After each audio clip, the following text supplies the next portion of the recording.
법구경 개송 21번에서 23번. 주의 깊게 마음 챙기는 것은 불사에 이르는 길이고 게으르고 방일하게 지내는 것은 죽음에 이르는 길이네. 주의 깊게 마음 챙기는 이는 죽지 않고 게으르고 방일하게 지내는 자는 죽은 자와 같네.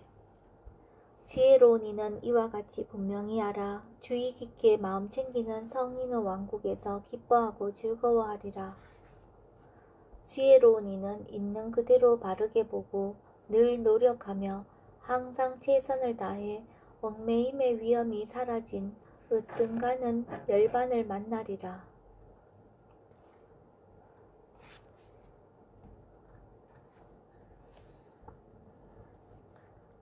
법구경 개송 21번에서 23번 이야기 제2장 불방일 첫 번째 이야기 마간디아와 사마와티 왕비 이야기 세 번째 시간입니다. 3. 사마와티의 젊은 시절. 이때 바타와티 성에 바타와티야라는 장자가 살고 있었다. 그는 고사카 제정간을 본 적이 없었지만 고사카의 친구였다. 고사카 제정간은 바타와티 성에서 온 상인에게서 바타와티야 장자의 부와 나이에 대해서 듣고 친구가 되고 싶어 선물을 보냈다. 이와 마찬가지로 바타와티야 장자는 고산비에서 온 상인에게서 고사카 제정간의 부와 나이에 대해서 듣고 친구가 되고 싶어 선물을 보냈다. 이렇게 해서 둘은 서로 상대를 본 적이 없었지만 친구로 지냈다. 얼마 후에 바타와티야 장자의 집에 역병이 들었다. 역병이 퍼지면 처음에는 파리들이 죽고 다음에는 벌레, 생쥐, 닭, 돼지, 소, 남녀 하인들까지 차례로 죽고 마침내는 주인들까지 죽어나간다. 담장을 넘어 도망친 사람만이 목숨을 구한다. 그래서 그때 바타와티야 장자와 아내는 딸을 데리고 집을 뛰쳐나와 고사카 제정간에게 가서 잠시 의탁해 볼까 하고 고산비로 출발했다. 여행을 시작한 지 얼마 후에 가지고 간 음식이 바닥났다. 그리고 뜨거운 태양과 몰아치는 비바람에 시달리고 배고픔과 목마름으로 온몸이 기운이 바닥나고 말았다. 그들은 가까스로 고산비에 도착해서 맑은 연못에서 목욕하고 성문 가까이에 있는 여행자 숙소에 들어갔다. 장자가 아내에게 말했다. 여보, 이렇게 초라한 모습으로 가면 자식을 보는 어머니도 좋아하지 않는다오. 사람들이 그러는데 여기 내 친구가 여행자와 가난하고 불쌍한 사람들에게 하루에 1000냥어치 음식을 보시한다고 하오. 우리 여기에서 2, 3일 머물면서 딸을 그곳에 보내 음식을 가져오게 합시다. 그리고 음식을 먹고 기운을 차리고 혈색이 돌아오면 친구를 만나보도록 합시다. 여보, 그렇게 해요. 그들은 여행자 숙소에 임시로 머물기로 했다. 다음 날 식사 시간이 되자 여행자들과 가난하고 불쌍한 사람들이 음식을 타러 나갔다. 부모는 딸을 보내며 말했다. 얘야, 가서 음식을 타오너라. 그녀는 좋은 가문의 부잣집 딸로서 자존심이 상했지만 부끄러움을 무릅쓰고 동양 그릇을 들고 가난한 사람들과 함께 앞으로 갔다. 몇 사람 몫이 필요한가? 3사람 몫입니다. 그들은 3사람 몫의 음식을 주었다. 그녀는 음식을 가지고 와서 부모에게 드렸다. 세 식구가 음식을 놓고 앉았을 때 두 모녀는 장자에게 말했다. 고귀한 가문에게도 불행은 다가오는 법입니다. 우리는 상관치 말고 많이 드세요. 우리는 걱정하지 마세요. 모녀가 음식을 많이 드시라고 권하자 장자는 얼마나 배가 고팠던지 한꺼번에 너무 많이 먹었다. 그는 먹은 음식을 소화시키지 못해 밤새 끙끙 앓다가 아침에 태양이 솟아오를 때 죽어버렸다. 모녀는 슬픔을 가누지 못하고 울부짖으며 그의 죽음을 슬퍼했다. 다음 날 젊은 소녀는 두 번째로 음식을 타러 갔다. 몇 사람 몫이 필요한가? 2사람입니다. 그녀는 음식을 가져와서 어머니에게 드리고 많이 드시라고 권했다. 어머니도 그녀가 권하는 대로 음식을 먹고 탈이 나서 바로 그날 죽어버렸다. 혼자 남은 소녀는 눈물을 흘리며 울부짖고 자기에게 닥친 불행을 한탄했다. 다음날 그녀는 심하게 배가 고파 눈물을 흘리며 거지들과 함께 음식을 타러 갔다. 몇 사람의 몫이 필요한가? 한 사람입니다. 음식을 나누어 주는 책임자는 미따라는 사람이었다. 소녀가 3일 동안 음식을 받아가는 것을 잘 알고 있던 그는 소녀에게 소리쳤다. 썩 꺼져라, 이 천한 여자야. 오늘에서야 너의 위장의 크기를 알았단 말이냐. 부끄러움과 두려움이 가득한 귀족 가문에 따른 가슴에 칼을 맞은 것처럼, 상처에 소금을 뿌린 것처럼 가슴 아파 눈물을 흘리며 물었다. 선생님, 그게 무슨 말이에요? 그제는 3사람 몫을 가져가고 어제는 2사람 몫을 가져가고 오늘은 1사람 몫을 가져갔으니 이제 내 뱃속의 양이 얼마인지 안 모양이구나. 선생님, 그게 나 혼자 몫으로 가져갔다고 생각하세요? 그럼 그렇게 많이 가져간 이유가 무엇이지? 선생님, 그제는 3사람이었고 어제는 2사람이었고 오늘은 나 혼자 남았어요. 어떻게 그런 계산이 나온단 말이냐? 그녀는 처음부터 끝까지 일어난 일을 모두 이야기했다. 그녀의 이야기를 듣고 미따는 눈물을 참지 못하고 울며 말했다. 귀여운 소녀야, 그렇다면 걱정하지 마라. 이제까지는 바따와 띠아 장자의 딸이었지만 오늘부터 넌 내 딸이다. 그는 그녀의 이마에 키스하고 집으로 데리고 가서 양녀로 삼았다. 어느 날 그녀는 음식을 나누어주는 식당에서 시끄럽게 다투는 소리와 날카로운 고함 소리가 나는 것을 듣고 아버지에게 말했다. 아버지, 음식을 나누어 줄 때 사람들에게 조용히 하라고 말하지 않나요? 이 사람들을 통제할 수 없단다. 그건 간단한 문제예요. 어떻게 그렇게 간단한 문제인가? 식당에 울타리를 치고 들어오는 문과 나가는 문을 다는 거예요. 그렇게 하면 사람들이 평화롭고 조용하게 음식을 다 갈 거예요. 아버지는 그녀가 하는 말을 듣고 무릎을 탁 쳤다. 옳거니 그거 아주 좋은 생각이다. 그는 그녀가 제안한 대로 시행했다. 그때까지 그녀의 이름은 사마, 주근깨가 많은 여인이었지만 울타리를 치고 나서는 사마와띠라고 불렀다. 그 이후로 식당에서 떠들썩한 소동이 일어나지 않았다. 고사카 재정가는 식당에서 들려오는 소음에 익숙해져 있었다. 오히려 그 소리를 즐기고 있는 편이었다. 왜냐하면 그 소리가 들리면 항상 저 소리는 내 식당에서 나는 소리야 라고 생각했기 때문이다. 그런데 2, 3일 동안 식당에서 아무 소리도 들리지 않는 것이었다. 어느 날 음식을 나누어 주는 책임자인 미따가 보고하러 오자 물었다. 가난하고 불행한 사람들에게 음식을 나누어 주고 있어. 그렇습니다. 그런데 2, 3일 동안 소리가 전혀 들리지 않으니 어찌된 일이요? 사람들이 음식을 받으면서 떠들지 않도록 조치를 취했습니다. 그럼 전에는 어째서 그렇게 하지 않았소? 전에는 그런 방법을 몰랐습니다. 그럼 어떻게 그런 방법을 알았소? 제 딸이 방법을 일러주었습니다. 내가 한 번도 본 적이 없는 딸이 또 있었단 말이오.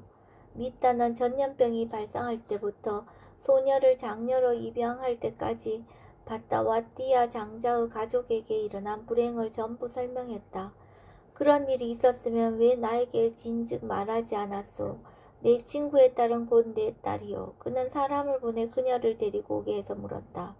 소녀야, 내가 바따와 띠아 장자의 딸이냐? 그렇습니다, 어르신. 아무 걱정하지 마라. 이제부터 넌 내 딸이다. 그는 그녀의 이마에 키스하고 장녀로 삼았다. 그리고 500명의 시녀로 하여금 시중을 들게 하였다. 이날 고산비의 축제가 시작되었다. 평소에는 외출하지 않는 귀족 집안의 딸들도 축제 때는 시녀들을 데리고 밖으로 나와 강으로 모욕하러 가곤 했다. 그날 사마와띠도 500명의 시녀들을 데리고 궁전들을 지나 강으로 모욕하러 가는 중이었다. 우데나 왕은 창가에 서 있다가 그녀가 지나가는 것을 보고 시종들에게 물었다. 저들이 누구의 무의들인가? 폐하, 저들은 무의들이 아닙니다. 그러면 누구의 딸인가? 폐하, 재정관 고사카의 딸 사마와띠입니다. 왕은 그녀를 보는 순간 사랑에 빠졌다. 그는 사람을 보내 고사카 재정관에게 말했다. 당신의 딸을 내게 보내시오. 재정관이 답장을 보냈다. 보낼 수 없습니다. 그렇게 고집 부리지 말고 보내도록 하시오. 폐하, 제가 딸을 폐하에게 보낸다면 사람들이 출세를 위해 그녀를 이용한다고 할 것입니다. 그래서 보낼 수 없습니다. 제정간의 답장을 듣고 분노한 왕은 군대를 보내 제정간 부부를 집 밖으로 쫓아내고 집을 폐쇄시켰다. 사마와티가 모욕을 마치고 돌아오다가 군인들이 길을 막고 있는 것을 보고 물었다. 아버지, 무슨 일이에요? 딸아, 왕이 너를 보내라고 했단다. 그럴 수 없다고 하자 우리를 집 밖으로 내쫓고 집을 폐쇄시켰단다. 왕이 명령을 내릴 때 줄 수 없습니다 라고 말해서는 안 되고 오히려 딸과 시녀를 데리고 가시겠다면 기꺼이 드리겠습니다 라고 말해야 합니다. 딸아, 너를 사랑하니까 그렇게 한 거란다. 제정간은 사람을 보내 그렇게 하겠다고 말했다. 왕은 제안을 받아들였다. 왕은 사마와티와 시녀들을 왕궁으로 데리고 가서 그녀와 결혼식을 올리고 첫째 왕비 자리에 앉혔다. 그녀의 시녀들은 모두 궁녀가 되었다.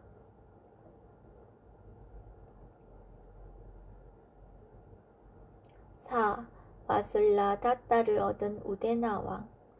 우데나 왕의 또 다른 왕비는 우제니의 짠다 바쪼따 왕의 딸 와슬라 다따였다. 어느 날 짠다 바쪼따는 놀이동산에서 돌아올 때 자신의 부귀와 영광을 둘러보고 신하들에게 물었다. 나와 같은 부귀와 영광을 갖추고 있는 자가 또 있어. 화려한 영광으로 말하자면 고산비의 우다나 왕이 훨씬 더 뛰어납니다. 그래, 그럼 그 녀석을 붙잡아 오도록 합시다. 그를 붙잡기는 불가능합니다. 묘책을 강구하면 충분히 붙잡을 수 있을 것이요. 폐하, 그래도 불가능합니다. 왜 그렇소? 그는 코끼리 부리는 재주가 있다고 합니다. 주문을 외우고 사명금을 연주해서 코끼리를 쫓기도 하고 사로잡기도 하면서 마음대로 코끼리를 부를 수 있다고 합니다. 그처럼 많은 코끼리를 가진 사람도 없을 것입니다. 그렇다면 그를 붙잡기란 불가능하겠구려. 그를 꼭 잡고 싶으시다면 한 가지 묘책이 있습니다. 나무 코끼리를 만들어 그를 유혹할 수 있는 장소에 놓고 아주 훌륭한 코끼리가 있다고 소문을 내는 겁니다. 그가 코끼리를 잡으려고 쫓아오면 멀리 달아나며 유인하는 겁니다. 그리고 그가 부하들과 떨어져 외톨이가 되기를 기다려 사로잡는 것입니다. 훌륭한 계책이요. 왕은 무릎을 치며 탄성을 질렀다. 왕은 나무로 움직일 수 있는 코끼리를 만들고 긴 천을 둘둘 감고 실물과 거의 비슷하게 색을 칠했다. 그리고는 코끼리를 국경 가까이에 있는 호숫가에 가져다 놓았다. 코끼리 뱃속에는 많은 사람이 숨어서 가끔 코끼리 똥을 삽으로 퍼서 밖으로 내던졌다. 어떤 고산비 나무꾼이 그 코끼리를 보았다. 우리의 왕이 바라던 바로 그런 코끼리다. 그는 왕에게 달려가 아뢰었다. 폐하, 제가 아주 훌륭한 코끼리를 보았습니다. 만년설로 둘러싸인 히말라야 산 꼭대기처럼 흰 코끼리입니다. 폐하께서 아주 좋아하시는 그런 코끼리입니다. 우데나 왕은 즉시 코끼리에 올라타고 나무꾼을 길잡이로 앞장 세우고 출발했다. 부하들이 무장하고 뒤를 따랐다. 우제니의 첩보원들은 그가 오고 있다는 것을 즉시 짠다 빠쪼따 왕에게 알렸다. 왕은 즉시 그가 다가오는 길을 터놓고 양상기슬게 군대를 매복시켰다. 우데나 왕은 적들이 숨어있는 것도 알아차리지 못하고 계속 코끼리를 추적해왔다. 그는 주문을 외우고 삼명금을 튕겼지만 이 코끼리에게는 통하지 않았다. 나무 코끼리의 뱃속에 숨어있는 사람들은 나무 코끼리를 몰고 아주 빠른 속도로 달아났다. 우데나 왕은 코끼리를 따라잡을 수 없자 말로 갈아타고 쫓아갔다. 말에 박차를 가하고 전속력으로 달리다 보니 왕은 어느덧 자신의 군대와 점점 멀어지면서 혼자가 되었다. 그때 양쪽으로 은신하고 있던 짠다 빠쪼따 왕의 군인들이 쉽게 우다나 왕을 잡아서 짠다 빠쪼따에게 데리고 갔다. 우데나 왕의 군대는 우데나가 적군의 손에 잡힌 것을 알고 우쨈니의 외곽에 진지를 구축하고 계속 머물렀다. 우데나 왕을 산채로 붙잡은 짠다 빠쪼따 왕은 그를 감옥에 집어넣고 3일 동안 축제를 벌이며 적국의 왕을 사로잡은 기쁨을 즐겼다. 3일째 되는 날 우데나 왕은 간수에게 물었다. 친구여, 자네의 왕은 어디에 있는가? 적국의 왕을 붙잡았다고 기뻐하며 잔치를 열고 술을 마시고 계십니다. 그대의 왕은 왜 그렇게 여자처럼 행동하는가? 적국의 왕을 사로잡았으면 놓아주거나 아니면 죽이거나 해야지. 기껏 한다는 것이 구력이나 주면서 술이나 마시고 있단 말인가? 간수는 왕에게 가서 이 말을 전했다. 왕이 감옥에 와서 물었다. 그대가 그런 말을 했다는 것이 사실이요? 그렇소. 좋소. 내가 풀어주겠어. 대신 한 가지 조건이 있어. 그대가 코끼리 부리는 주문을 알고 있다고 그러던데 나에게 가르쳐 줄 수 있겠소? 가르쳐 줄 수 있지만 나에게도 조건이 있어. 스승에 대한 예의로 나에게 3배를 올리시오. 웃기는 소리로군. 난 절대로 절을 할 수 없어. 그럼 나도 절대로 가르쳐 줄 수 없어. 그렇다면 그대를 처형하겠소. 당신 마음대로 하시오. 그렇다고 내 몸을 죽일 수 있을지언정 내 영혼을 지배할 수는 없을 것이오. 우데나 왕의 도전적인 말을 들은 우쨈니의 왕은 머리를 굴리기 시작했다. 어떻게 하면 주문을 알아낼 수 있을까? 알았다. 내 딸에게 주문을 배우게 해서 다시 딸한테 배우면 되겠다.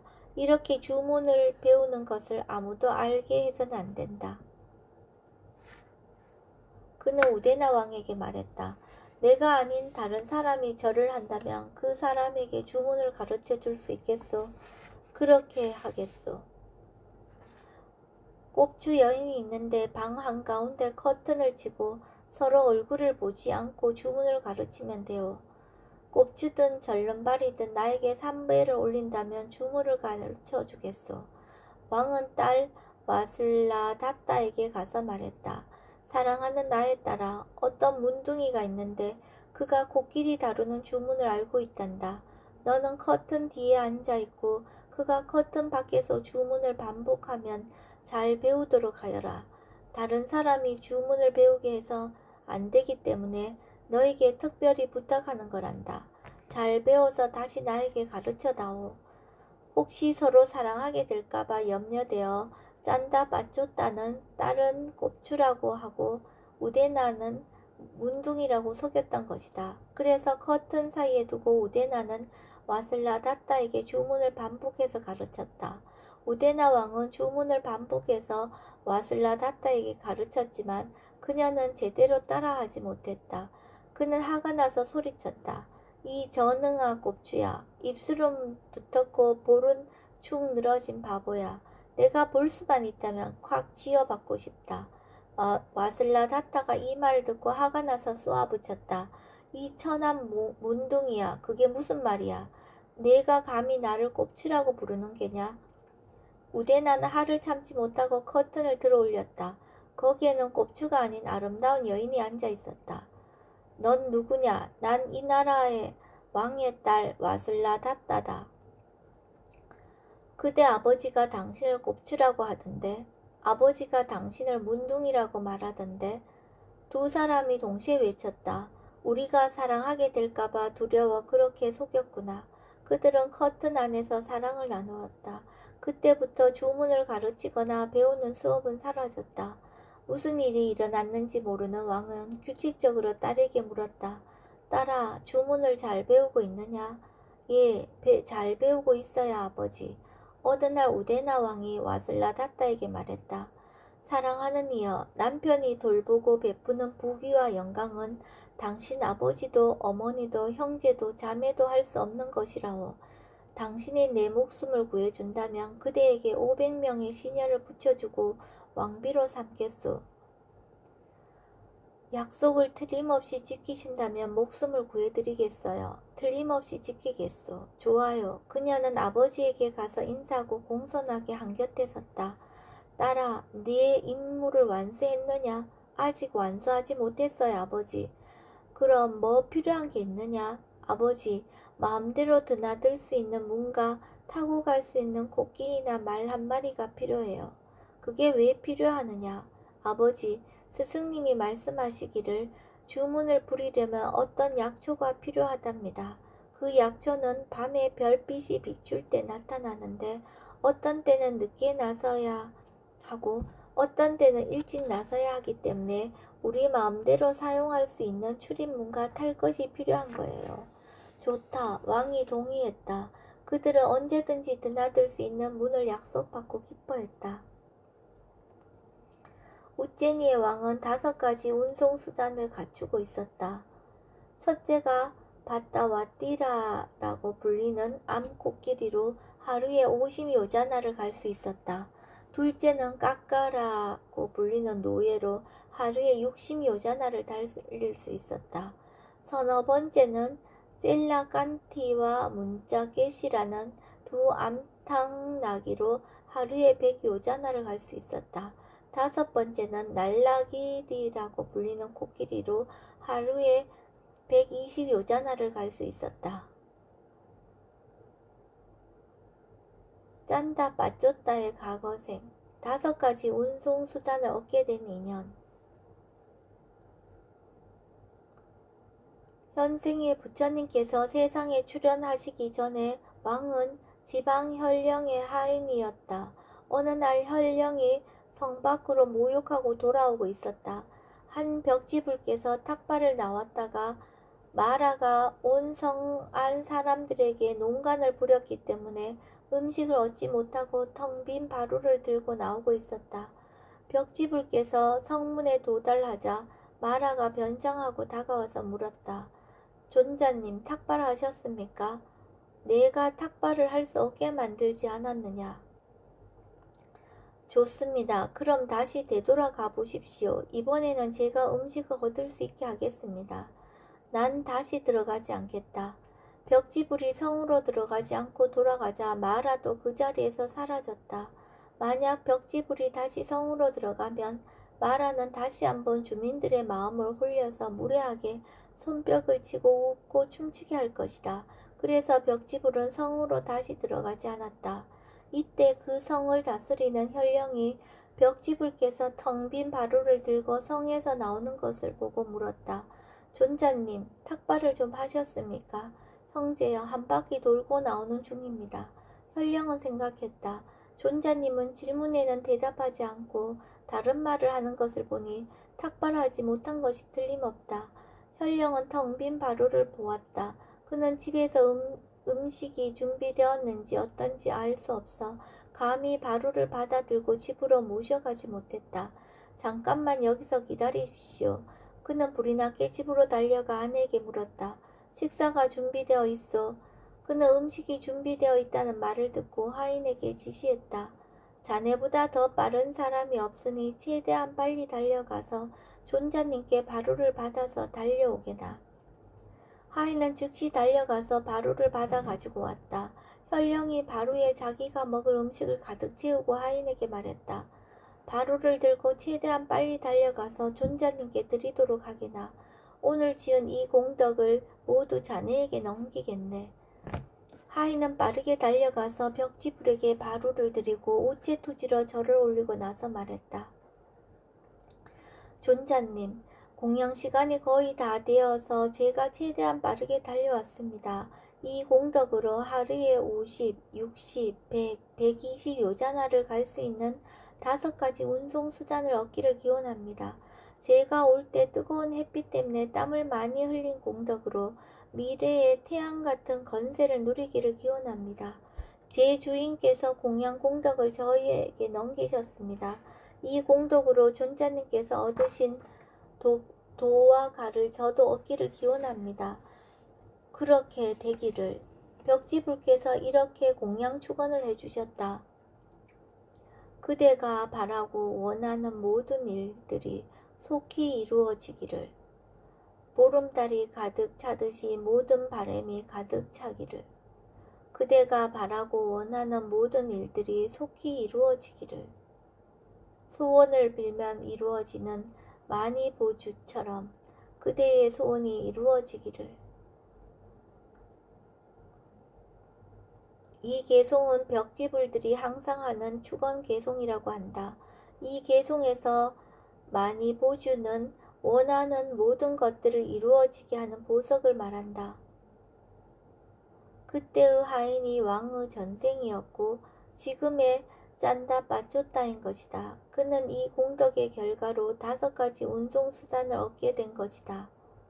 과거생 이야기 끝.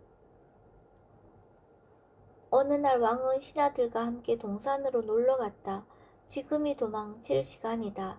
우데나 왕은 7개의 자루에 든 금은 동전을 가득 채워 암 코끼리에 싣고 와슬라 다따를 태우고 도망쳤다. 후궁의 호위병들이 이걸 보고 왕에게 달려가 보고했다. 왕은 추격대를 보내며 말했다. 즉시 뒤쫓아가서 붙잡아라. 우데나 왕은 추격대가 오는 것을 보고 금전 자루를 열고 금전을 길 위에 뿌렸다. 추격대는 잠시 추격을 멈추고 금전을 줍더니 다시 쫓아왔다. 이번에는 은전 자루를 열고 길 위에 은전을 뿌렸다. 추격대가 돈에 대한 탐욕 때문에 추격이 늦춰지는 동안 그는 성의 외곽에 진을 치고 있는 부하들에게 달려갔다. 부하들은 왕을 보고 달려와 호위하고 고산비로 돌아갔다. 그는 고산비에 도착하여 와슬라 다따와 결혼식을 올리고 그녀를 둘째 왕비에 앉혔다. 5. 마간디아를 거절한 부처님. 우데나 왕의 왕비 자리에 오른 또 다른 여인은 마간디아였다. 그녀는 구루에 살았던 바라문 마간디아의 딸이었다. 어머니의 이름도 마간디아였고 삼촌의 이름도 마간디아였다. 그녀는 천녀처럼 아름다워서 그녀의 아버지는 딸과 어울리는 남편을 구할 수 없었다. 대부분의 상류층 자제들이 그녀에게 청혼했지만 아버지는 넌 내 딸과 결혼할 자격이 없어 라고 하면서 거절하였다. 어느 날 부처님께서 이른 새벽에 세상을 살펴보시다가 바라문 마간디아와 아내가 아나함을 성취할 인연이 무르익은 것을 아셨다. 그래서 가사와 바로를 들고 마간디아가 불을 섬기고 있는 곳으로 가셨다. 바라문은 이 세상에서 가장 완벽한 모습을 하고 있는 부처님을 보고 생각했다. 세상에 이 사람과 견줄 만한 사람은 없다. 내 딸을 이 사람에게 주어야겠다. 그는 부처님에게 말했다. 사모니시여, 저에게 딸이 하나 있습니다. 그런데 내 딸과 결혼시킬 만한 남자를 여태 보지 못했습니다. 당신은 내 딸과 어울리고 내 딸은 당신에게 어울립니다. 당신은 가사를 돌볼 아내가 필요하고 내 딸은 의지할 남편이 필요합니다. 내 딸을 당신에게 주겠습니다. 딸을 데리고 돌아올 때까지 여기 잠깐 기다리시오. 부처님께서는 아무 말도 하지 않으시고 가만히 계셨다. 바라문은 집으로 불이 나게 달려가서 아내에게 말했다. 여보, 우리 딸 남편감을 찾았소. 빨리 서둘러요. 딸을 화장시키고 예쁜 옷을 입히고 몸단장을 해주시오. 바라문은 딸에게 예쁜 옷을 입히고 딸과 아내를 데리고 부처님께 갔다. 온 성안 사람들이 이 소문을 듣고 술렁거렸다. 이제까지 모든 구원자에게 자기 딸과 어울리지 않는다고 퇴짜를 놓았던 사람이 오늘은 딸에게 어울리는 남편감을 찾았다고 말하고 있다. 도대체 그가 얼마나 훌륭한 모습을 지녔기에 그러는가. 우리도 따라가 보자. 바라문은 딸을 데리고 출발했다. 부처님께서는 바라문이 기다리려고 한 곳에 있지 않고 그곳에서 발자국만 남기고서 다른 곳으로 가서 계셨다. 부처님의 발자국은 당신이 발자국이 남기를 서원하고 밟은 곳에만 나타나고 다른 곳에서는 나타나지 않는다. 어느 한 사람만 보기를 서원하면 그 사람만 볼 수 있다. 그 사람이 보기 전까지 코끼리와 다른 동물들이 밟거나 큰 비가 오거나 태풍이 몰아쳐도 발자국은 훼손되지 않는다. 아내가 바라문에게 말했다. 그 사람은 어디 있나요? 내가 여기 남아있으라고 했는데 도대체 어딜 갔지? 그는 주위를 둘러보다가 발자국을 발견하고 말했다. 여기 그 사람 발자국이 있어. 바라문의 아내는 옛날부터 전해 내려오는 위대한 사람의 특징을 말하는 베다의 구절을 포함해서 3베다에 능통하였다. 그녀는 구절을 암송하면서 발자국에 새겨져 있는 문양을 조심스럽게 살피고 나서 말했다. 여보, 이 사람은 오용락을 추구하는 사람이 아니에요. 그녀는 이렇게 말하면서 노래를 불렀다. 탐욕이 강한 자의 발자국은 발바닥 안쪽이 보이지 않고요. 분노가 많은 자의 발자국은 거칠게 찍히고요. 어리석은 자의 발자국은 질질 끌지요. 여기 이 발자국은 번뇌의 장막을 걷어버린 사람의 것이어예요. 당신은 물그릇에서 악어를 본다 하고 집안에 도둑이 숨어 있다고 항상 말하는구려. 이제 그런 터무니없는 말은 그만두시구려. 당신 좋으실 대로 말씀하세요. 그렇지만 이 발자국은 오용락을 추구하는 사람의 것이 아님이 분명해요. 그때 바라무는 주위를 둘러보다가 부처님을 발견했다. 이 사람 여기 있었구나. 바라무는 부처님께 가서 말했다. 사모니여, 내 딸을 줄 테니 데리고 가지 않겠소? 부처님께서는 나는 당신 딸이 필요하오. 아니면 당신 딸이 필요 없소. 라고 말하지 않았다. 당신에게 한 가지 이야기를 들려주겠소. 사모니여, 이야기하시오. 부처님께서는 출가한 그날부터 염소치기 반얀나무 아래 앉아 깨달음을 얻을 때까지 마라가 허점을 찾으려고 얼마나 집요하게 쫓아다녔는지 설명하셨다. 그리고 또 부처님께서 염소치기 반얀나무 아래에서 깨달음을 얻었을 때 마라가 이 사람은 자신의 지배력을 벗어나 버렸다 라고 생각하면서 얼마나 원통해하고 비탄에 잠겼는지 설명하셨다. 그리고 마라의 세 딸들이 아버지의 슬픔을 달래기 위해 소녀의 모습과 중년의 요염한 모습을 하고 와서 당신을 타락시키기 위해 얼마나 애썼는지 말씀하셨다. 그리고 개송을 읊으셨다. 가래, 혐오, 애욕이라는 이름의 선녀처럼 아름다운 세 딸을 보았어도 사랑하고픈 생각이 없었는데 오줌과 똥으로 가득 찬 마간디아를 왜 원하겠는가? 그 더러운 몸에 나의 발바닥조차도 닿지 않게 하겠네. 이 개송 끝에 바라문과 아내는 아나함가를 얻었다. 마간디아는 화가 나서 생각했다. 이 사람이 나를 필요로 하지 않아서 필요하지 않다고 말하는 것은 이해할 수 있다. 그렇지만 내가 오줌과 똥으로 가득 차 있는 더러운 것이라고 말하고 발바닥조차도 닿게 하지 않겠다고 말한 것은 나를 모욕하는 것이다. 나의 태생, 혈통, 사회적 지위와 부와 젊고 아름다운 매력으로 나보다 뛰어난 남편을 얻어 사문 고따마에게 복수하겠다. 그녀는 부처님께 증오심을 품었다. 부처님께서는 당신이 그렇게 말하면 마간디아가 아기를 품을 거라는 것을 모르셨을까? 부처님께서는 아셨다. 아셨다면 왜 그렇게 개송을 읊으셨을까? 두 사람의 깨달음을 위해서였다. 부처님께서는 남이 당신에게 분노를 드러내는 것을 개의치 않으셨다. 부처님께서는 오직 도가를 증득할 시기가 무르익은 사람들을 위해서 법을 설하실 뿐이다.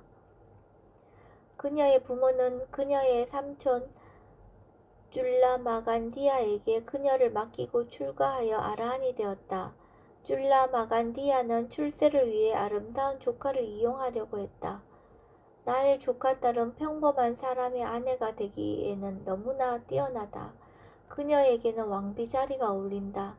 그는 조카들을 곱게 화장시키고 예쁜 옷을 입히고 화려한 장신구로 치장시켜 고산비로 데리고 가서 왕에게 올렸다. 폐하, 이 보석처럼 빛나는 여인은 폐하의 여인이 되기에 부족함이 없습니다. 왕은 그녀를 보는 순간 사랑에 빠졌다. 그는 그녀와 결혼식을 올리고 세 번째 왕비로 삼았다. 이렇게 해서 왕은 세 왕비를 얻게 되었으며 각각 그 왕비에게 500명의 시녀를 두었다.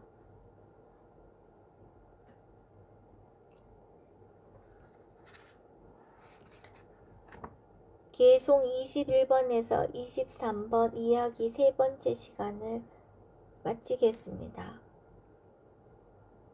주의 깊게 마음 챙기는 것은 불사에 이르는 길이고 게으르고 방일하게 지내는 것은 죽음에 이르는 길이네.